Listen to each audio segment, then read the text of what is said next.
अगर मुझे अपने खून को साबित करने से पहले मौत आ गई तो कसम से मैं मौत को ही मौत की नींद सुला दूंगा।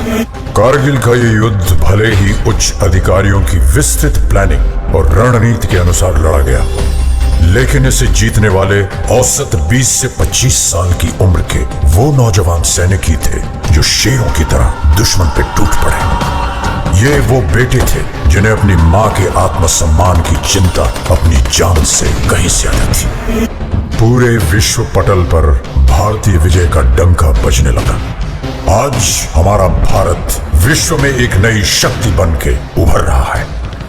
कारगिल की ये विजय उस नए भारत की नींव का पत्थर है, क्योंकि इस युद्ध में बही खून की हर एक बूंद ने हमारे आज को सींचा है।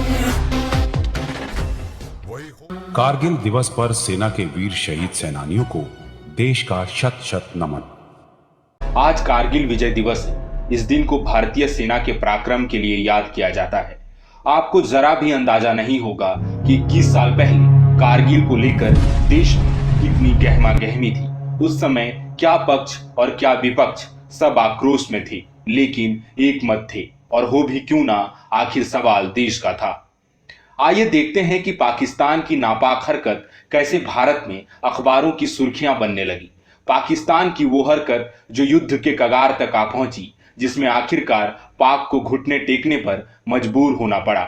बार बार चेतावनी देने के बावजूद जब पाकिस्तान नहीं मान रहा था, तब 26 मई 1999 को मजबूरन भारत को एयर स्ट्राइक करना पड़ा, जिसके बाद सीमा पर गहमा गहमी और भी बढ़ गई। पाक ने भी जवाबी कार्रवाई की धमकी दी। जवाबी कार्रवाई करते हुए 27 मई 1999 को पाक ने भारतीय जेट को मार गिराया। 2 एयरमैन लापता हो गए। इस पर पीएम ने पाक को चेताया। इधर 1 जून को अटल बिहारी वाजपेयी ने भारतीय सैन्य अधिकारियों के साथ हाई लेवल मीटिंग में कहा कि अब भारत युद्ध जैसी स्थिति का सामना कर रहा है, कभी भी युद्ध हो सकता है। भारत की मनोस्थिति को भांपते हुए पाक घबरा गया और अपने विदेश मंत्री सरताज अली को कारगिल पर बात करने को कहा। हालांकि मुंह पर मीठी बोली और पीठ पर छुरा घोंपने वाली हरकत से पाक बाज नहीं आ रहा था। उसने कुछ भारतीय जवानों पर धोखे से हमला कर शव को छक्त विछक्त कर दिया। भारत की जवाबी कार्रवाई के बाद दबाव में उसने 10 जून को सैनिकों के शव लौटा दिए। हालांकि तब तक भारत ने सर पर कफन बांध लिया था। पीएम ने कारगिल से पाक सैनिकों के सफाई तक आराम नहीं करने की घोषणा की। पाक के इस बर्बरतापूर्ण व्यवहार के लिए भारत में पाक सैनिकों के खिलाफ कार्रवाई की मांग उठने लगी।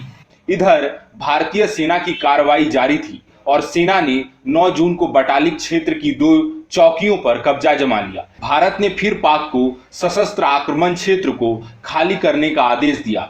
29 जून तक भारतीय सैनिकों ने टाइगर हिल के पास वाली चोटी पर कब्जा कर लिया। इस दौरान भारत के 25 जवान शहीद हो गए, जबकि सेना ने 40 घुसपैठियों को मार गिराया। आखिरकार 4 जुलाई को भारत ने 13 घंटे चले ऑपरेशन के बाद टाइगर हिल पर कब्जा कर लिया। भारतीय सेना के रौद्र रूप को देखते हुए पाकिस्तान ने अपनी सेना को बाहर निकाल लिया, जिसके बाद भारत ने भी कारगिल विवाद को खत्म करने का फैसला किया।